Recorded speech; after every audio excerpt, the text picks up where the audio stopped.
नमस्कार दर्शकों, बात आज की चैनल के कार्यक्रम खबरदार खबरों में आपका स्वागत है। मैं हूं निपुण भार्गव और पेश है आज की 10 बड़ी खबरें। विधानसभा चुनाव में क्षेत्रीय पार्टी को कम से कम एक विधानसभा सीट या मतदान का 8% वोट शेयर मिलना जरूरी है। ऐसा ना होने पर मान्यता रद्द की जा सकती है। मनसे ने 125 सीटों पर प्रत्याशी उतारे थे, लेकिन एक भी सीट नहीं जीत पाए। यहां तक कि राज ठाकरे के बेटे अमित ठाकरे भी चुनाव हार गए। राज ठाकरे की महाराष्ट्र नवनिर्माण सेना को मात्र 1,02,557 वोट मिले हैं, जो कि कुल मतदान का 1.55% है। ऐसे में राज ठाकरे को एक बड़ा झटका लग सकता है। उत्तर प्रदेश के संभल जिले में पुलिस पर हमले और जवाबी कार्रवाई में 3 लोगों की मौत के बाद तनाव पसरा हुआ है।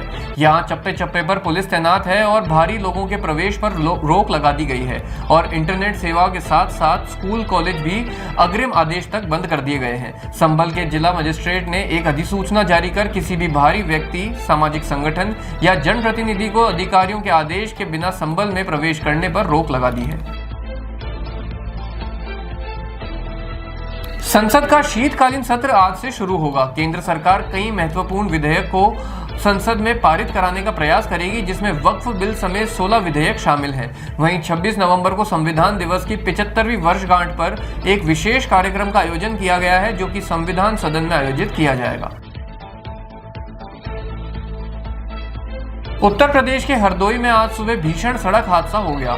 जानकारी के अनुसार नरेश चंद्र कानपुर में अपने रिश्तेदार के यहां बारात में शामिल होने गए थे।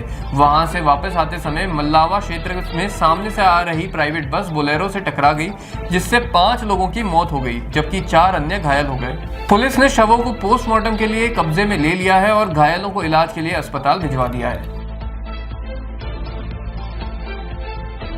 प्रधानमंत्री नरेंद्र मोदी ने आज भारत मंडपम में अंतर्राष्ट्रीय सहकारिता सम्मेलन का उद्घाटन किया। 30 नवंबर तक चलने वाले इस आयोजन में 100 से अधिक देशों के 1500 प्रतिनिधि शामिल होंगे। आपको बता दें कि अंतर्राष्ट्रीय सहकारिता गठबंधन के 130 साल के इतिहास में पहली बार भारत में वैश्विक सहकारिता सम्मेलन आयोजित किया जा रहा है। इस अवसर पर एक स्मारक टिकट भी जारी किया जाएगा। कार्यक्रम में भूटान के प्रधानमंत्री और फिजी के उप प्रधानमंत्री भी सम्मिलित होंगे। वहीं केंद्रीय गृह और सहकारिता मंत्री अमित शाह भी इस अवसर पर मौजूद रहेंगे। विपक्ष के इस आरोप पर कि सरकार संविधान में बदलाव करेगी, ओम बिरला ने कहा कि लोगों के अधिकारों और पारदर्शिता के लिए समय समय पर संविधान में बदलाव किए गए हैं, लेकिन किसी भी राजनीतिक दल और किसी भी सरकार द्वारा संविधान की मूल भावना के साथ छेड़छाड़ नहीं की गई है। इसलिए हमारे यहाँ देश में किसी भी पार्टी की विचारधारा की सरकार कभी भी संविधान की मूल भावना के साथ छेड़छाड़ नहीं कर सकती है। सरकारें हमेशा संविधान के मूल दर्शन में काम करती है, ताकि समाज के सभी लोग जीवन में समृद्धि के साथ जी सके। एनसीपी संस्थापक शरद पवार ने कहा कि महाराष्ट्र विधानसभा चुनाव परिणाम अप्रत्याशित है और यह लोगों का जनादेश है। उन्होंने स्वीकार किया कि उनके भतीजे अजीत पवार ने 41 सीटें जीती हैं। बता दें कि शरद पवार का एनसीपी गुट केवल 10 सीटें ही जीत सका है। उन्होंने कहा कि उत्तर प्रदेश के मुख्यमंत्री योगी आदित्यनाथ द्वारा गढ़े गए नारे बटेंगे तो कटेंगे ने ही चुनावी माहौल को ध्रुवीकृत कर दिया था। झारखंड विधानसभा चुनाव में झारखंड मुक्ति मोर्चा ने 81 में से 56 सीटें जीती। इस जीत के बाद कार्यकारी अध्यक्ष हेमंत सोरेन के नेतृत्व में भारत ब्लॉक की बैठक में उन्हें भारत गठबंधन का नेता चुना गया। इसके बाद हेमंत सोरेन ने राजभवन जाकर राज्यपाल संतोष गंगवार से मुलाकात कर उन्हें अपना इस्तीफा सौंप दिया। साथ ही उन्होंने राज्यपाल को विधायकों के समर्थन का पत्र देते हुए सरकार बनाने का दावा पेश किया। आपको बता दें कि झारखंड की नई सरकार 28 नवंबर को शपथ लेगी।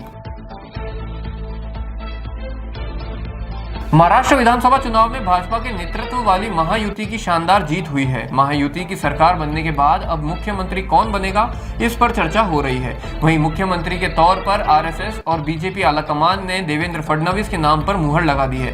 साथ ही अजीत पवार ने भी उनके नाम पर सहमति दे दी है। फडणवीस, अजीत पवार और एकनाथ शिंदे आज दिल्ली में अमित शाह से मुलाकात करेंगे और सीएम के नाम को फाइनल करेंगे। आईपीएल 2025 सीजन का 2 दिवसीय मेगा ऑक्शन सऊदी अरब में जारी है।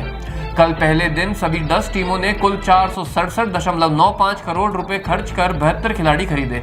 सबसे महंगे खिलाड़ी भारत के ऋषभ पंत 27 करोड़ में खरीदे गए। वहीं आज दूसरे दिन 132 खिलाड़ी बिकेंगे, जिन्हें खरीदने के लिए सभी 10 टीमों के पर्स में कुल 173.55 करोड़ रुपए बाकी हैं। आज Faf du Plessis, Sam Curran, Kane Williamson, Deepak Chahar, Steve Smith जैसे बड़े खिलाड़ी नीलामी में उतरेंगे। खबरदार खबरों में आज के लिए इतना ही। कल फिर होगी आपसे मुलाकात, तब तक के लिए आज्ञा दीजिए। नमस्कार।